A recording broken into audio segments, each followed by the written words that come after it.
But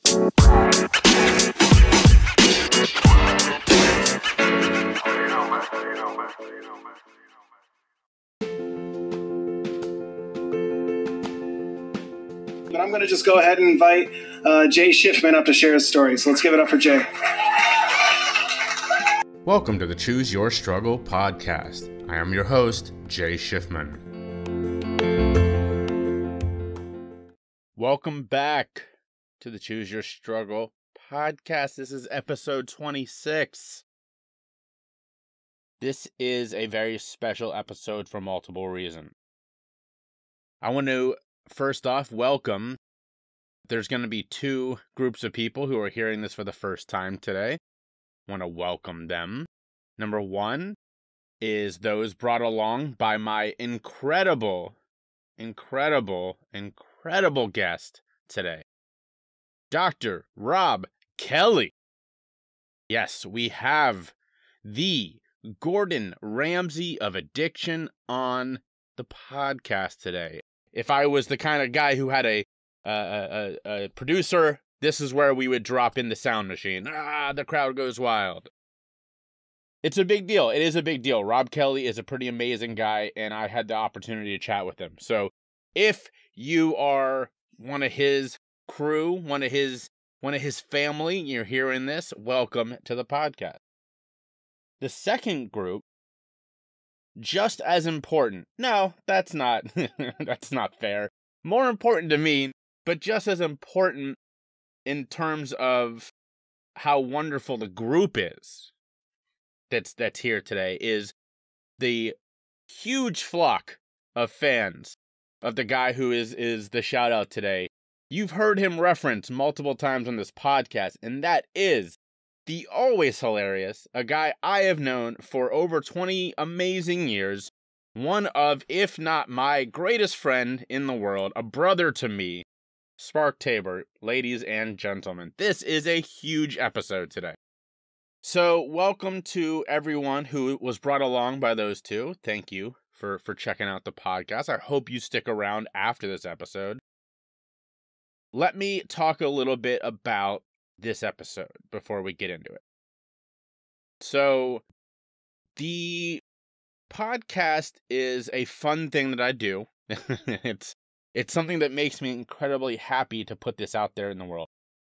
It's not easy by any means. It's tough.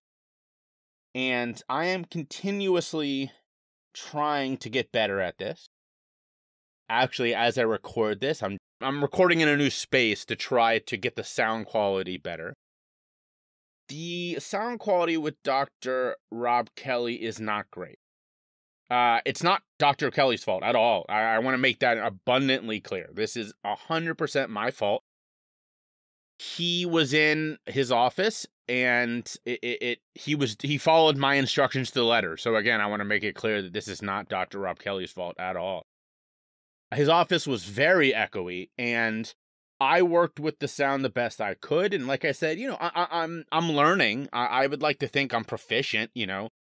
I do have a little bit of a background in sound, and I'm definitely not a professional. So I actually went and found three separate professionals and was like, please try to help me with this. Each of them helped the most they could, but all of them were like, yo, man, this is unfixable. So, look, it's not terrible, right? I mean, it's not like you're going to hear our interview and be like, oh, this is trash. I ain't like that. I'm just saying this because you might think it's fine. If you do that, thank you. Thank you for your low bar for podcast. I recognize that it's not where I want it to be. I take this seriously. I believe in this podcast. I believe in giving the best possible content to my listeners, to all of you.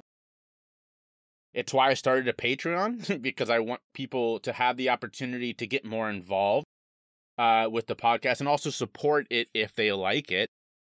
And actually, that's what Spark and I talk about today, because he obviously, as you've heard many times before, is also a podcast host. And so he talks about, ways to support podcasts and what that means and everything like that. You'll hear it. It's fun. We have a good time. But I say all this to say I'm doing my best.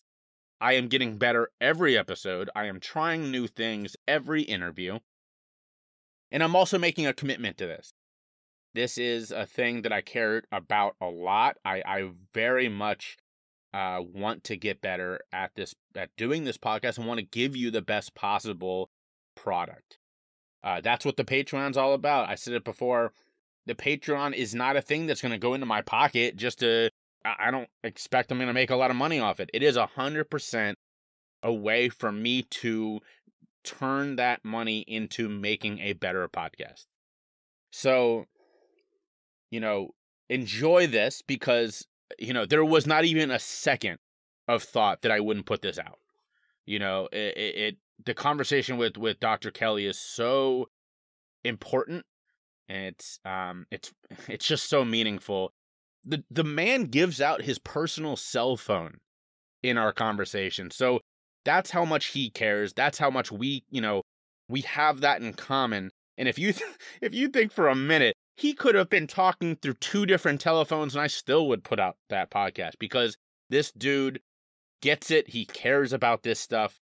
He's a really incredible guy, and I just love chatting with him.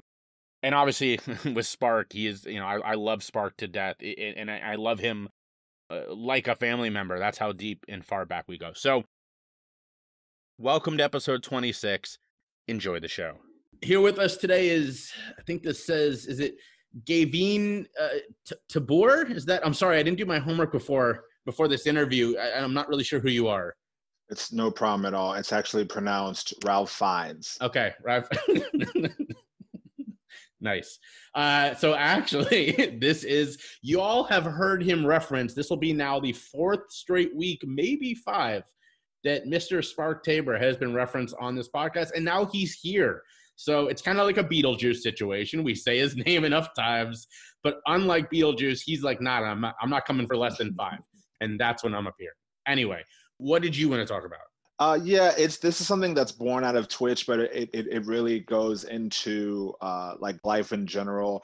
It's free to watch. It's free to sign up. Everything there is free, and there's the option to tip, to donate, to sub, to give bits. All these ways to pay people. The vast majority of people that enjoy your content never pay, and there's a big debate in the Twitch community on like what is and isn't quote unquote expected, or what isn't fair to ask.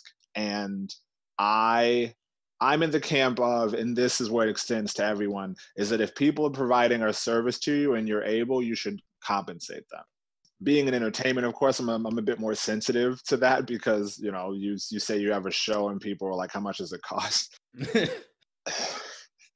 I understand that people don't view entertainment the same way as they view needs, quote unquote, but you do have a need to be entertained. And so I just think that it's very important to reframe the way that you think about something. I think that everyone that has the financial means should be in some way giving back to those communities. And it's actually, I don't even like that language. It's paying for a service that you're being provided. It's not a charity. So forget that. If you have the financial means, you should be paying for the services being rendered. And if you do not have the means to do so financially, you should find other ways. Every entertainer, comic, artist, the more people that know about them, the better. So if you can't pay them for their artwork, you can share it on your social media and tell people how great it is. And someone on that friends list can pay for it. There are a lot of ways to help people that don't cost anything. I love that. And this is definitely going in there, because it's something that I spend a lot of time thinking about. We do put a lot into this, what we're doing. And at the end of the day, if I was an artist, I wouldn't just be like, I'm going to go hang this in your house. And you can have this now. Like, that's not how this works. You and I both have Patreons to support our work. You were on that train way before I was. Mine is very new. You sell merch. You do Twitch. Obviously, you do stand up for a living. And, there are multiple opportunities to support you, to support me, to support people who do this work. And yet, when it comes to podcasting, people are like, oh, it's free. Well, it's free for you. It's not free for us to make, 100% it's not. And again, like if this podcast that you're listening to right now truly benefits your life, like you're not listening as like a favor to Jay, but it like truly enriches, and enriches is kind of a douchey word, but it provides real substantive entertainment for you. I'm not saying that you have to send Jay $10 or whatever. That's not what I'm saying.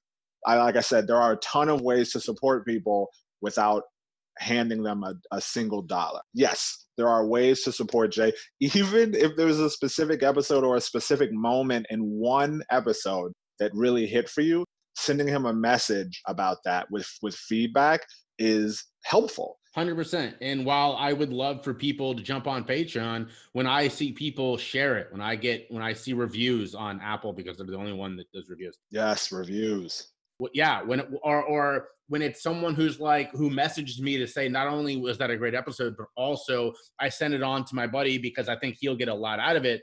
That to me, well, like you might as well put money in my pocket, because to me that is more important in terms of my measure of success. All of that helps. And Jay mentioned this and I forgot I wanted to tag onto this.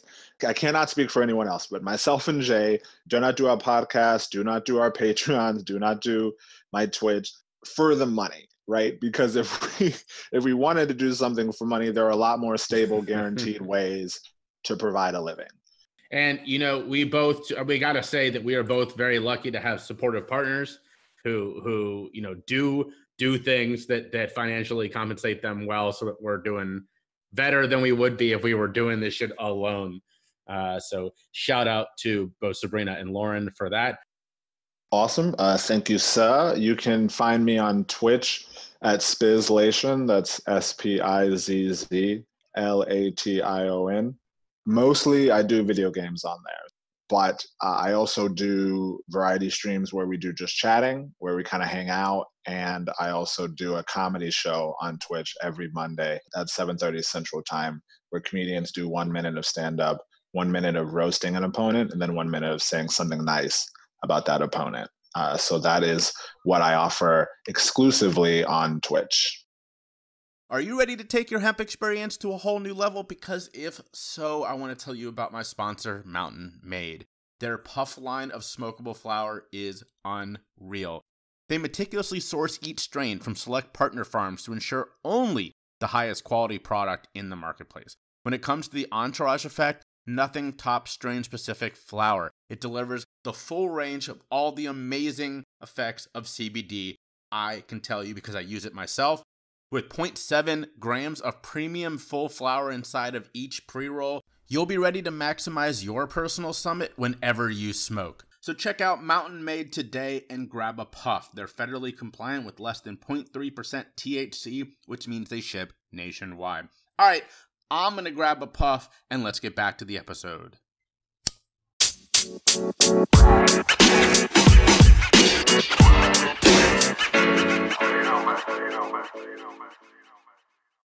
Hi guys, my name is Dr. Robb Kelly. They call me the Addiction Doctor. So not only do they call you that, but I heard you called the Gordon Ramsay of recovery. How's that one?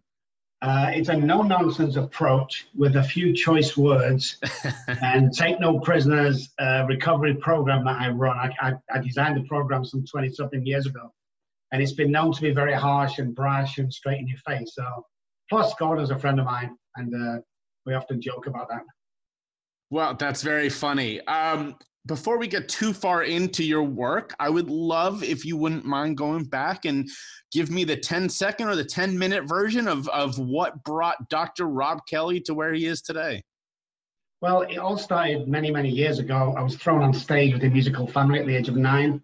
That's when I took my first drink at the age of 9 on stage in Liverpool, United Kingdom, just around the corner from the Cavern where the Beatles play. And my alcoholism started there, although I didn't realize it. I always knew I was different. I always knew I didn't fit in. I always knew that there was something not right about me, not in a bad way, just a sneaky little feeling. And then through school, my drinking took off. And then I went to college and it got even worse. And then through the years, I've done some amazing things. I went to Oxford University for a start, which is amazing. But I was also a session bass player at Abbey Road in London. So I played with Queen, David Bowie, Elton John. all them guys, whilst drinking and using drugs. And then it all kind of wound out of control. And I lost wives, cars, kids, houses, millions of dollars, and finally become homeless. And I was on the streets of Manchester, living in gutters and sleeping in bus shelters for a year. And then I managed to get off the streets. And now I'm in San Antonio, Texas. Very different than Manchester. Very different, yeah. I came to Dallas for 2 weeks only. And when the first time I stepped off the plane at DFW, which is the airport in Dallas, I knew this was going to be my home. Texas is going to be my home from now on. And I never went back home to live. I've been to visit, but that was it. I stayed here. I would assume, and obviously correct me if I'm wrong, but your sort of no nonsense, take no prisoners sort of style is a perfect fit in Texas. It's actually a perfect fit everywhere, because what we get is we treat the guys, or the guys actually end up on our doorstep who's tried everything else, and have tried the treatment centers and tried the therapists and tried the acupuncture and, you know, all this stuff, and they end up, so they're kind of ready for us. And just because of my own journey, I've not got time to waste on mommy and daddies and a trust fund baby who's coming here just to make it look good on paper for the judge. Don't play them games. You know, it's in your face. I will test you. I will shout at you. I will scream at you. I've been known to jump on the plane and come down and grab you by the scruff of the neck if you're not doing as you're told. So it's a very different program than anybody else is doing out there. Completely different. Well, I one thing I definitely identify with is the idea that just there's no time for the BS, right? And whatever way you define that BS, you know, I'm the same way. I don't mess around with the sort of let's take small steps. I just think we don't have time for that. Alcoholism is a progressive illness, so every single day it's getting worse and worse and worse. So we haven't got time to mess around. If you're a heavy drinker or a heavy user, then you've got time. But if you're an alcoholic or an addict, you're dying on a daily basis of untreated addiction or alcoholism, for which there is no cure. So let's get down to business is part of my motto. And if we get down to business and treat properly, within 90 days, you'll have your life back and you'll never relapse again, period. So thinking back on your own experience, you know, you mentioned a couple of big names, one of whom, Elton John, has also been very open with his experiences of struggling with substance misuse. How much was the lifestyle? How much was that already in you? You said you felt very different from an early age. What do you think that relationship was? I know today that you're born with alcoholism. Now, there's a fine line, and this is new studies. Alcoholism you're born with, addiction you can grow into. And people are going to go, oh my goodness, I've never heard that, or that's not true. Yeah, it's true. I'm a neuroscientist. I'm also an addictionologist. I've studied the brain for 27 years when it comes to addiction. You're born an alcoholic. So that's how it is. Childhood trauma will play into that. So my go-to cuddle blanket every time is alcohol, no matter what the situation is. So we need to change my self-sabotaging neural pathways before we even begin to look at the trauma that's causing this. So yeah, it's a lifestyle, you know, it's your upbringing for a start. And then obviously when you're thrown into the musical industry like I was, and you're asked to session at 3 o'clock in the morning, then you're going to need a little something to get you through that. So alcohol and drugs is just a common usage every day. And anybody that tells me it isn't in their studio is lying. But and that makes total sense. But there are some people who can do that and come out the other side, whereas there's people like you and I who just can't. So how many of those that you were hanging out with were able to just kind of power through, and how many of those like you ended up with a serious issue? Wow, yeah, no one's ever asked that question before. A lot of them were powering through. A lot of them got through it. It was a phase. A lot of them come into the 90s pretty clear-headed. A lot of musicians that I know, the new 2000s and 2010 was the time to get clean. So a lot of them did that. Now, there's a big difference between somebody who abuses alcohol and drugs and someone who's an alcoholic or an addict. There's two different things. So it's really hard to tell. Alcoholism, in my studies, is the only self-diagnosed illness in the world. Just because you've got 10 DUIs doesn't make you an alcoholic. Just because your doctor tells you, he can't tell you that. He might tell you drinking too much. I agree with that, but he can't tell you an alcoholic. It's an internal diagnostic disease. let's kind of transition from there into your philosophy and how you work. So if I show up at your door, you come grab me, and I am, I've tried the other stuff, it ain't working. What does that look like? Well, you do an hour a day with me, and it's a 90-day program. So we specialize in telehealth, and I've done for 9 years. We're a concierge, very high-end IOP with a lot more to it. So you spend an hour a day with me, and either telehealth or face-to-face. You have 4 check-ins a day. You have homework to do, accountability, and we'll send somebody around to you, no matter where you are in the country or the world, to breathalyze you and to drug test you. And what we're doing is using a series of programs is neuro-linguistic programming to change neural pathways. So we need to change the neural pathways. My self-sabotaging neural pathways are rife in the addicted brain. And how we do that is repetition, strengthen, and confirms of building new ones. So what's a new neural pathway? Well, if I go this afternoon and learn how to play basketball, which I never have done because I'm British, that'll be a new set of neural pathways for me. And it's kind of related to driving a car. Have you ever noticed you can get in the car, you can drive, talk to your friend, answer the phone call, listen to the music, and be looking for an address at the same time? It's because neural pathways have been put in the way, learning neural pathways that become solidified. So what happens is, without thinking about it, that's what happens to us. We can do that. It's the same thing with alcoholism and addiction. My drink or alcohol or drug abuse is a knee-jerk reaction to any stressors that I'm coming up against at any time of the day. So we need to change that. And we also need to change the behavior. And last but not most importantly, is we have to go back to what we call the scene of the crime, which is your childhood trauma, and we need to clear that up. Wherever is alcoholism, there's always trauma, and that is the fundamental driving force behind any alcoholic.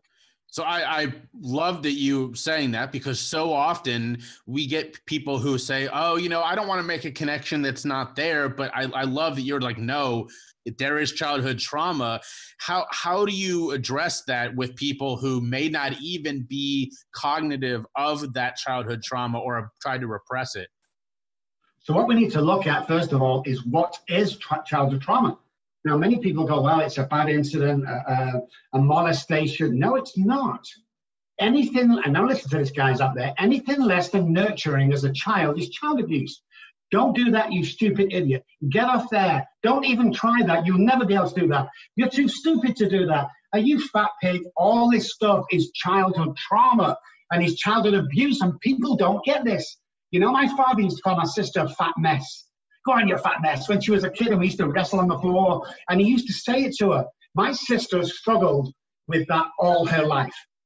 And people don't realize that, well, it was just a joke. No, it wasn't. We will take that. The subconscious brain will grab hold of that, and it will keep that gem for a time when it wants to self-destruct. And it'll throw that instance, throw that trigger point or stressor, and out it comes, and you're done for if you have the alcohol tendencies. And that's the great misunderstanding with addiction. What is an alcoholic? Well, it's somebody who drinks too much alcohol. Rubbish. It could be furthest from the truth. Alcohol has got very little to do with alcoholism. So if alcohol is the symptom and the brain disease is the actual illness, it's a bit like my chicken pox. The spots on my body are the symptom. And people go, hey, Rob, I can see you've got chicken pox. Well, how do you know? I can see the spots on your body. No. That's the symptom. What I actually have is if it's a viral infection. And it's very serious when you're an adult, but people don't see that. They want to treat the spots. People want to treat the alcohol. Forget the alcohol. You've got to get into the trauma, the causes and conditions that cause this illness. So I love that so much. I say all the time, the story is not the drugs. The story is the person behind it. So why has that idea not, we're sitting in 2020. People have been saying that for years now. Why do places still keep focusing on the drug instead of the person? Because there's no money in getting people well. End of story. There's no money. There's no profit in seeing people well. Can you imagine if every treatment center in the world did this for the right reason and got people well? Everyone would be out of business within 12 months.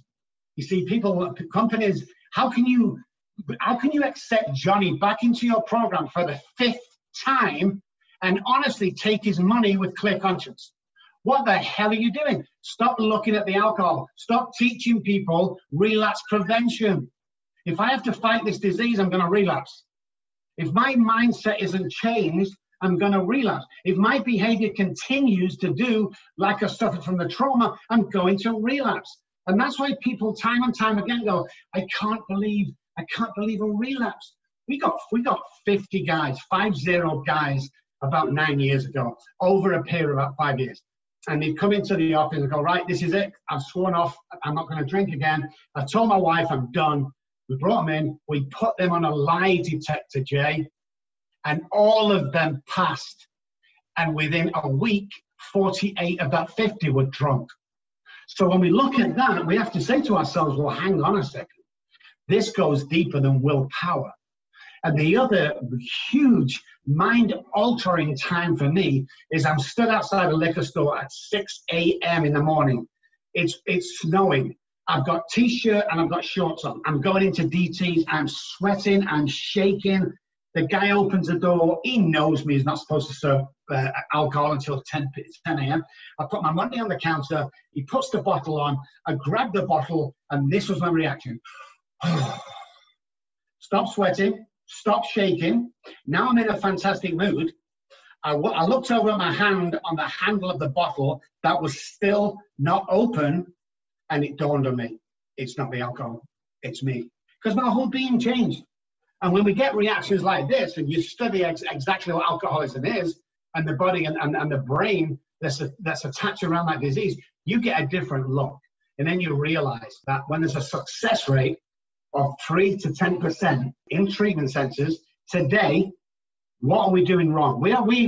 Robb Kelly Recovery Group has a 97% success rate. We are aggressive, we're straight to the point, and we're the only company in the world that will offer you a money-back guarantee if you continue to do our program and relapse. Nobody else does that. So nobody's getting serious about recovery. It's all like, let's open 10 sober houses, let's open a treatment center. Yeah, you're going to become rich, but I hope you sleep well at night time.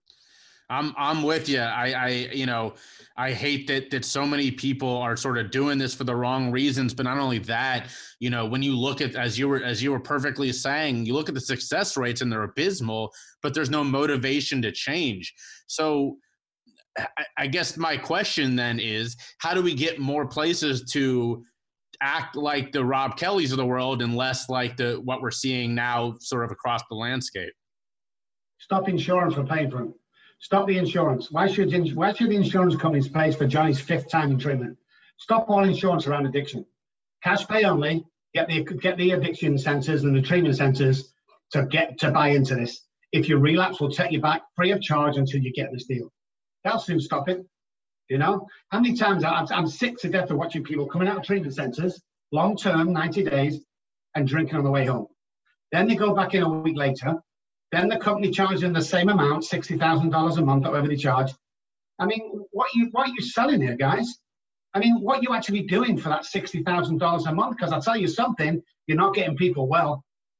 And just in case your listeners out there going, wow, he's a bit strong. Oh, I have a pact. I detest most treatment centers, and they detest me. And I'm pretty cool with that because I'm a no-nonsense, I'll get you well, I'll guarantee to get you well. You see, we only take on 4 patients at any one time. Every 90 days, we take on 4 patients, and that 4 patients gets 24 hours a day from us. We will do whatever it takes. I have a plane. I'll come down and get you. And if you go missing, I'll come down and handcuff you and get you. My commitment to you once you sign that dotted line is not about the money. It's about my journey. It's about knowing where your journey is going if you don't get your stuff together. And it's about your parents or your wife or your husband that's absolutely dying watching you die on a daily basis. There is a solution out there. Let's change the way you think, change the way you behave, stick to a program. You'll have a life beyond your wildest dreams. So let's pause right there and give my listeners a chance to learn where they can find you and shout out all that kind of stuff. So if you want to Google me, Robb Kelly or Dr. Robb Kelly, 2 B's. That's the only thing different in my name, ROBBKELLY. If you want to do the website, it's the same name.com, ROBBKELLY.com. Dr. Robb Kelly on Facebook. And if you're struggling out there, guys, or you're intrigued, or you're depressed, or whatever it is, I'm going to give you an offer that's out of this world. So if you're one of Jay's guys out there and you're listening and you're not feeling yourself or you want a pep talk, I will change the way you think and I'll change your life within 3 to 5 minutes. And I'll tell you what I'm going to do. It's not going to cost you anything. And here is my personal cell phone number. It's not my office. It's not my staff. It's not my assistant. It's my personal phone number. So if you're one of Jay's guys that follow him, call me. I'll change your life in 3 minutes. 214-600-0210. Me. That's my personal cell phone. Because it's about helping people. It's not about the money. If you're doing the right thing and help people, the money will come. Well, you are definitely the first guest on this podcast who's giving out their personal cell phone number. So I think that speaks to how committed you are and how much you believe in this. I do. And that's what it is. At the end of the day, put the money where your mouth is. Your viewers can't see this, but I'm holding up $100,000. Okay? That's what it's, is that right, Jay? Is that what it says? It says it. It's all 100. That's right. This is what I tell people. If you come and do my program, it's a 90-day program, and you continue to do it and relapse, this is waiting for you. I'll give you that. It's waiting in the office for you because it's an impossibility. That's how good we are, because we're committed, Jay, committed. It's not a job. It's not how much have we taken? I don't give a crap how much we've taken. That's not my business. I don't get involved in all that. I get on a one-to-one, getting people well. I thrive off that. When people come back to me, and they always do, because they say to me, Rob, I've got that job. I've married that girl. I've bought that car. I live in that house, Rob. Do you know what I say to them? Paid in full. Because that's all I ever want. Because, Jay, everybody give up on me. When I was homeless, people used to walk past me and spit on me. I heard people in 12-step rooms going, don't waste your time with Rob Kelly. It's a waste of time. He's going to die of alcoholism. And one person helped me. And that's why I'm here today, because of that one person. So I want to be that one person for the guys that are listening. For the guy who sat there in the corner, who's thinking of committing suicide, or thinking down, or thinking he can't control his drinking, call me. Call me. Call me out on it. See if I'm true. See if I don't answer the phone. See it. So let's talk about that, because I've been there too, about the everyone's given up. You have done the full 180 and decided to give back. And I love that. And I respect anyone who does that. What was that journey like? So you said, you were able to get housing again. How do you go from there to here? And what was that decision for you to say, I've got a second chance, I'm going to use it on this? It was kind of the first day I got the streets when I was crying on the streets, and a guy come up and he asked me, do I need help? It was 2:30 in the morning. And I said, yeah. And we have to look at the situation that I'm in. 97% of people in Manchester, in the United Kingdom, die on the streets. That's the facts and figures. So 3% get off the streets. So first of all, when I'm getting off the streets, I realize that something's happening here. And then I have a spiritual God, and I guaranteed him that if he got me up the streets, I'd do this for the rest of my life and help people. And I think, Jay, and I've listened to your podcast, and it's a bit like you. You don't do this for any other reason than passion, and because you love to help people. People see that. People saw in me, because I didn't charge nothing for the first 5 or 6 years of me going out. I was just doing this free of charge. They foreclosed on my house, and I just did it. I did what I had to do, because people see a passion, and people can hear, a passion in my voice. No one's ever asked me how long I've been sober, because it doesn't care. They can hear it. Yeah. They can hear that I have experience. I'm educated.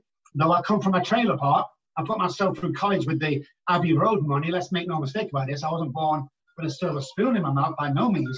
And then I went on to just keep doing all the time until I finally ended up where I am today. And I love giving back today. I love it. That's awesome. Yeah, I appreciate those kind words, and you're right. I mean, that passion is evident. You have, you're not just sitting here kind of talking to me like, yeah, I'm a doctor, here's a thing I do. You very clearly live and breathe this. And I think you have to. Well, I know that I have to. I shouldn't say we. I know that I have to, because this is my personal journey of helping people.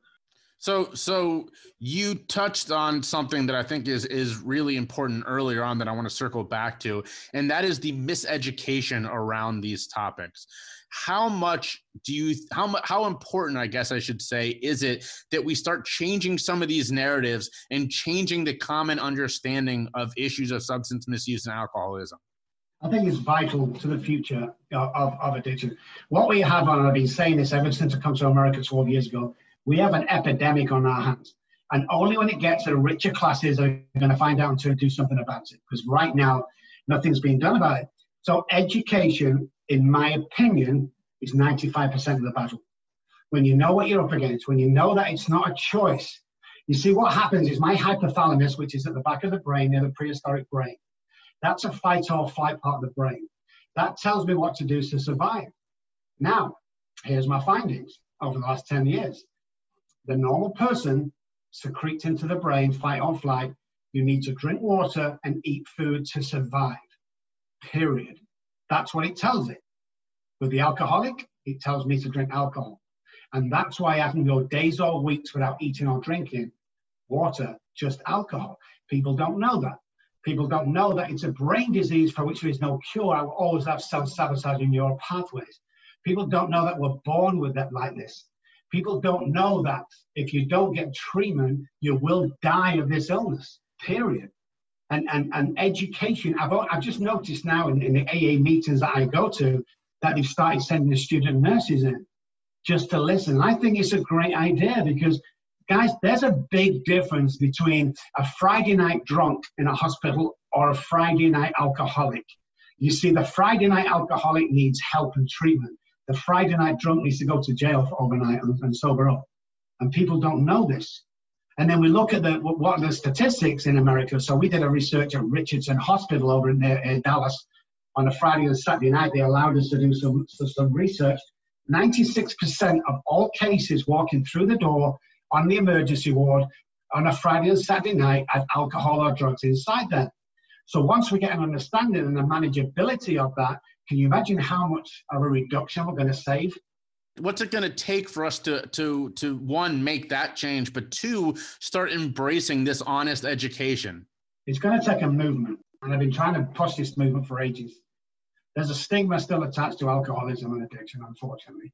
And until we get through that, I don't think it's going to do anything. We need somebody in the government that's pushing this and really pushing it, not just saying we're going to give $10 million to, addiction like it was said recently. Yeah. We need somebody in that cabinet, in that government, who's been through addiction and alcoholism and knows to drive this with and this is where we fall down, guys, with no other criteria and itinerary, but to help and be helpful to the disease and alcoholism as a whole. And get people away and start a movement. And let's start educating people. Let's have a TV program. They call it, there's a great idea of mine. If anybody's out there who wants to back anything, here it is. You've heard of Discovery Channel. What about the Recovery Channel? Let's get a program on TV, its own channel, that talks about this stuff. Let's get parents and families in the studio and talk about their disease, because everybody knows somebody, but nobody's standing up. I'll stand up. I am not anonymous, Jay. Everybody knows who I am. Because somebody has to do it. And we've worked with some absolute box office superstars, megastars, and absolute kings of rap music, pop music, and rock music. So we've been with these guys and we go, would you like to come and do like a video and promote it? And they go, no, can't do it. Got to stay away. So that's what we're up against, the stigma. So let me ask about that, because yes, I completely agree with you. And it's why I tell my story and why I do this podcast, is to help end the stigma, break down those barriers. You also mentioned going to AA, which is the largest movement in terms of recovery, in which it's literally in the name. The anonymous is right there. How do you square that circle when you're in those rooms and you say, guys, let's stand up about this. Let's tell our stories. Well, there's a little difference between Alcoholics Anonymous and the movement that I like to create. I mean, a lot of people want to go to the rooms and stay anonymous and just be there and have a little friends and go home. That's great. What we need in them rooms is a bunch of guys to where I go. There's 6 or 7 or 10 of us there, and we are out there pushing everything, But we still look at AA, and we still go to AA, and we still abide by their laws and regulations. Maybe not laws, but you know what I mean, the traditions. And we're not outing everybody. And when I'm on TV, I never mention Alcoholics Anonymous, but it's part of my deal. you know, and we need a good, strong guys who've got commitment, who's not scared of losing anything. When the desire to get people well overrides the desire to earn money, then we'll start talking. On the Recovery Channel, guys, the Recovery Channel. I'm in. I'll host a show. I'll support. I love it. I love the idea of the Recovery Channel. Hey, y'all. Real quick, I had to break in here and just say thank you. That's it. No extra ad this week. No nothing like that. Just a quick thank you, because for my birthday, I asked y'all to help me raise over $10,000 for the Drug Policy Alliance, and we did it. In under a month, we raised almost $12,000. Yeah. Incredible. There will be a person from the Drug Policy Alliance coming on the podcast in a couple weeks, but in the meantime, just pat yourself on the back and know that you did something incredible. So that's it. Just wanted to say thank you. And without further ado, let's get back to Dr. Robb Kelly.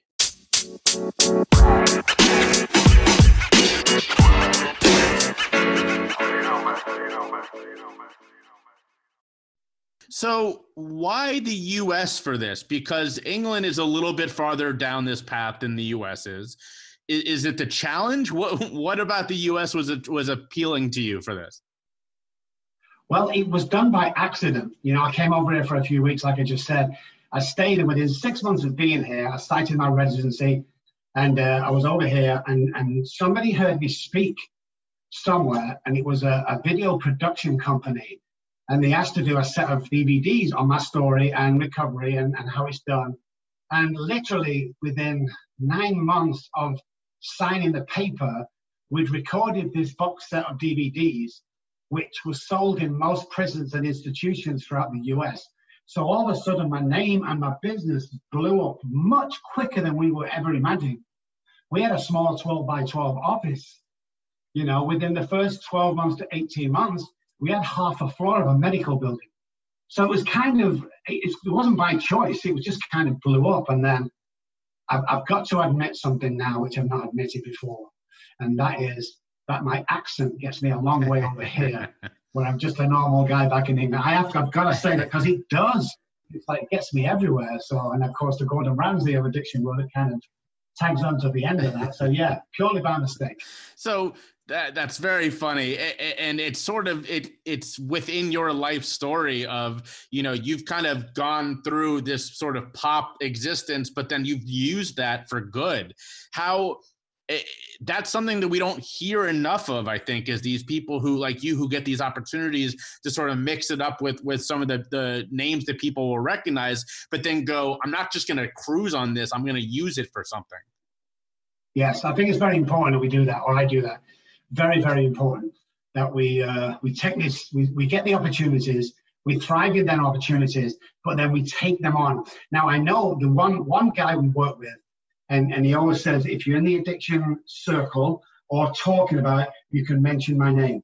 And which I don't really want to mention his name, but I'm going to kind of give the game away. So I'm treating this guy that we picked up from jail in LA.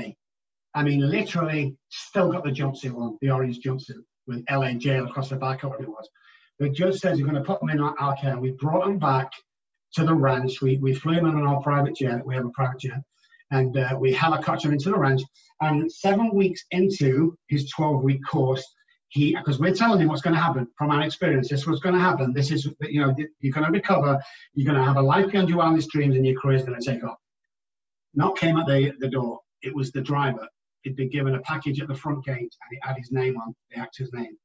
I took it in, and he opened the package, and in the package was a script for Iron Man. And I'm not going to say anything else, but that's the stuff we take and we put forward and go, hey guys, you see this guy here? Do you want to be the next one? Because you can. So we've always got to be passing on and moving, and also creating this life. You see, the problem is with most people, and this is not even alcoholic or addict, it's just most people, is we never see ourselves for who we are. And I often say, if we could swap places for like 5 minutes, all, and I mean ALL capitalized, all your problems would be over, because we never see each other like we think we do, you know? And the only reason why we're any good is because we hear it. So I was talking to somebody once, and something came up in a conversation, and it was something like, you know, Dr. Robb is just amazing. He's one of the best in the world, one of the greatest minds in the modern addiction world. Some guy from the Priory called me, and this guy said, "Well, of course." And I went, "Well, I am." And he said, "Yeah." I said, "Why don't you tell me? Why don't you tell you what? Why don't you tell me I'm good?" "Well, you already know." "Ah, but I don't already know." And there lies the problem. You see, as a person, I'm self-doubting myself. As a person, and here was my turning point. When I realized, Jay, that I'm never going to be tall enough, thin enough, blonde enough, or rich enough. And when I accept that to myself, it was like, okay, well, now I can start relaxing and chilling out, because I'm always looking in the mirror. I'm always making sure this is right. I'm on TV. I have to lose 30 pounds for TV. I make sure my hair's right, my physique is right, all that great stuff for TV. You know, the bottom line, Jay, is no one gives a crap.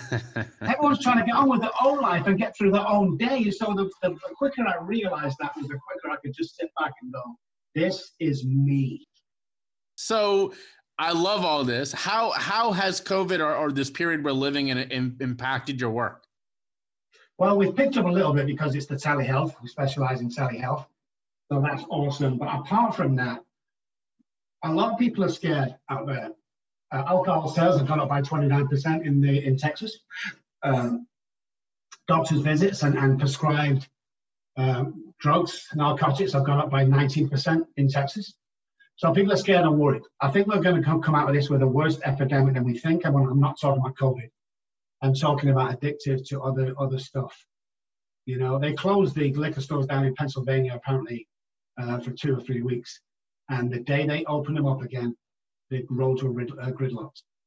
And that's how much liquor and that stuff plays in. So yeah, it's a big scare right now and people are worried. But I think we're going to come through it. I really do.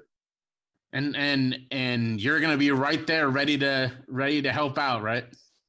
Yes, we are always ready to help out. And if you sat down in your house, because we just put another stay-at-home order in Texas, came out yesterday and an alert on all our phones, and you sat there going, well, I don't know what to do. All the meetings are closed. I've got my online meetings. What should I do? I need something to read. Oh, my goodness. Have I got a book for you? Tell me. Daddy, please stop drinking. The last thing my daughter said to me when she left me. As the authorities to Daddy, please stop drinking is the book on Amazon. Not selling that to sell it, and I'll tell you why I'm telling you. First of all, it's a great read and inspirational book. And most importantly, not all the profits, Jay, but all the money goes back to single-parent families who's trying to get their life back together again. One more time, say it. Daddy, please stop drinking. Exclusively on Amazon. So if you can't remember the title, or you don't want to rewind the podcast, just jump on Amazon and put my name in there. Dr. Robb Kelly will come up. Wow. So it's a great read, guys. And like I say, you're not helping me. I don't need the money. Thank you very much. I'm a self-made millionaire from the right things, but we give millions away. It's just to help other people, especially in our community. Well, I just went to Amazon and put it in my cart, so I'll definitely check that out. Nice. Thank you so much. So that kind of rolls into, I always start winding down with 2 questions. Number 1 is, you are shouting out where we can find you, but who has influenced you? Who should we be reading? Who should we be following that you think is doing this the right way, saying the right things, whatever?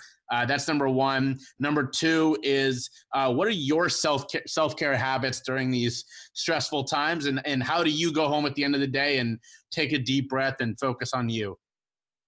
Okay, first one first. Carl Jung. Anything by Carl Jung or the likes is a great read. Not only on the addiction or alcoholism, philosophy and lifestyle. He was a great guy. And secondly, Gary Vee. If you've not heard of Gary Vee, jump on to, there's a couple of places where he's on LinkedIn, but he's also on TikTok. Jump on and listen to Gary Vee. Gary as in Gary Vee. Gary Vee is a great motivational speaker about making something of yourself. Not just giving you good quotes, but telling you how to be yourself and don't go to the norm. I have a saying here, and it says who. It's like, well, we can't do this. Says who? Well, we can't have a perfect marriage, Mrs. Kelly. Says who? Who are these guys that are making these rules up? Says who? Let's make our own rules. Let's make our own rules. There's a couple of things each day that I do, that I have to do. First of all, when I get up, I ask my God to direct my attention to what he would have it be. before I begin. Secondly, I compliment 3 people on a daily basis. No matter what happens, I compliment 3 people. And lastly, is what I do for myself, is I do one good deed for somebody without them knowing on that day. And when I retire at nighttime, I just review the day. Did I upset anybody? Did I harm anybody with what I said? Because I have a very vicious tongue sometimes when I get frustrated. And just make sure that people have walked away from me smiling and not, annoyed or anything. And Jay, that's what it's about for me today. Yes, I'm aggressive. Yes, I'm loud. Yes, I'm cocky. All these great stuff that people call me. Of course I am, guys. I'm all of that. But at the end of the day, people always say to me when they get to know me in my company, you're such a gentle soul, and I am. I just want to help. But the squeakiest wheel gets the most attention, is what I think. And if I'm going to try and help somebody, I'm going to start screaming and shouting at you. So I'll get your attention. I'm never here to save your feelings. I'm here to save your life. And one of these days, you'll thank me for that. I love it. And I completely agree with that. It's why, again, I do this podcast, is that we got to keep speaking up. We got to keep telling our stories. And at the end of the day, we got to do something nice for somebody. And so that's why I end every podcast with the good egg, which is instructions for my listeners to go do a good deed for someone. So I love that. And I believe in it so strongly, is doing something nice. It helps that person, but it also helps you. It helps you feel better and be in a better place. Do you know why that is? Tell me. When we say thank you to somebody, dopamine is released into our brain. So last point on that, the brain thing, because I'm so curious about this. Why is it that let me rephrase that a different way. Do you think we are learning more and more now about the brain, or are we still just in the dark ages on this thing? No, we're learning more. 10 years ago, the medical fraternity found out that the brain was like plastic, neuroplasticity, they call it today, that we can change the way we think, which in 1939, Big Book says it was a psychic change. So how them guys knew all them years ago, I don't know, but it's freaky. But yeah, we can change the way we think. And that the more we get into it, the more we'll find out it's not about the alcohol, it's about the brain itself, and we can change. So here's a prime example. Quantum physics on a basketball court tells me that I can be up to 25 places at one time. At any single moment of the day, I can be on that basketball court in 25 different places. Where would I like to be? Well, I want to be over near the goal, obviously. So when I get the ball, I pop it in and become the hero. So how do I get there? I walk over and take the position. That's all I do. I've already visualized myself there. Quantum physics says I'm already there. So stop making decisions based on fear. Stop making practical decisions based on fear. If you can see it, you can do it. End of story. Your dreams are not things you get on and go, I had a great dream last night. It's your brain saying, this is what you are capable of doing.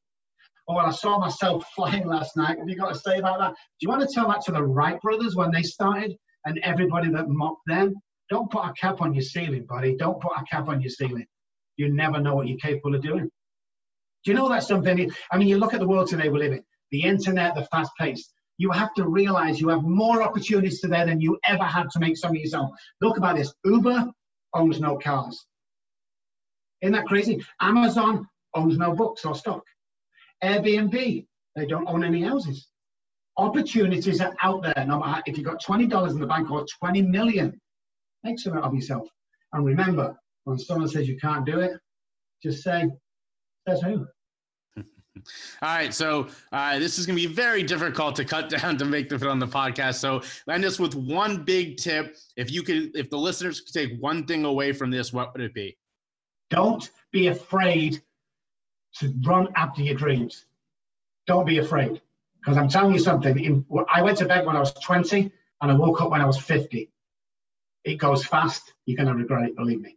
I'd rather fail 1,000 times than not succeed once. All right, one last time, where can people find you?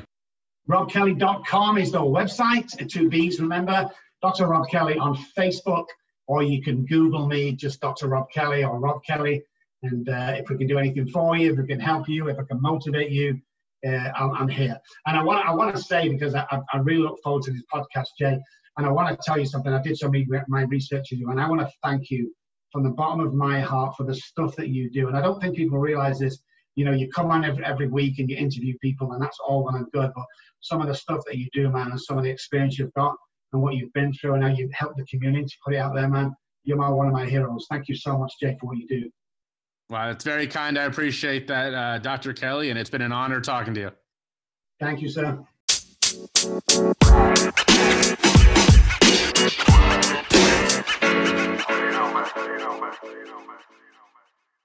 We've come to the end of another podcast episode. Thank you for coming along for episode 26.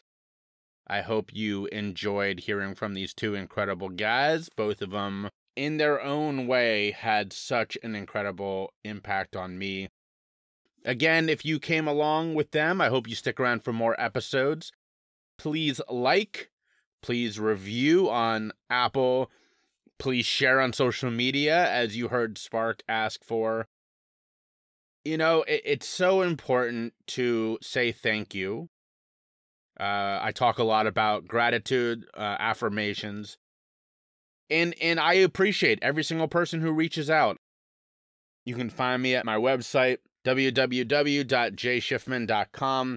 All my links are in the show notes, so check those out. There's links to both of my guests in the show notes. Check those out. Just show your gratitude. Say thank you in some way. Tag me on social media. If you're a sound person, if you're listening to this, you heard my big spiel about how I'm trying to get the sound better, and you're like, I've got some ideas. Let me hear them. Let's chat. I definitely could use the help. Like I said, I've got a little bit of background. I know a little bit of what I'm doing, but I could use some help. So reach out through my website or at one of the links in the show notes. I'd love to hear from you. That's it. That's all I'm going to ask for this episode. Without further ado, it's time for the cards.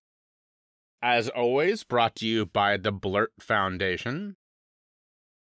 This week's card pack is the 54 Ways to Ease the Anxious Mind. I've used these before. They're wonderful. I think with all the anxiety I was having around the sound quality, this is a good one for this week. All right, this is a great card. It says, write down painful thoughts and then rip them up and throw them out. Great advice. And that leads right into my ask for this week. That card is all about giving yourself some space, right? Get that shit out onto a piece of paper, tear it up, and get rid of it, right? Awesome advice. Here is your good egg for the week. Give that same courtesy to another person. Give someone the benefit of the doubt. Give them a second chance. If someone hurts you, I don't want to go that far. I'm thinking more, if someone cuts you off in traffic, if, you hear this podcast and you're like, man, the sound quality wasn't great. Give them another chance. Say, you know what? Maybe that person was having a bad day. Maybe it was a rough episode, whatever. Give the person another chance.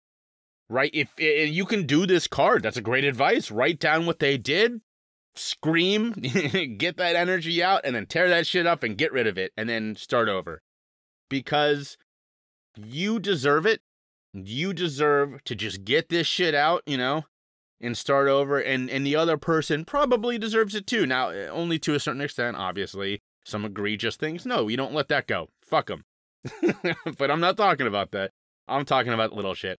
That's it. That's the end of the episode. I love you all. Show your empathy. Spread your love. Be vulnerable. And choose your struggle.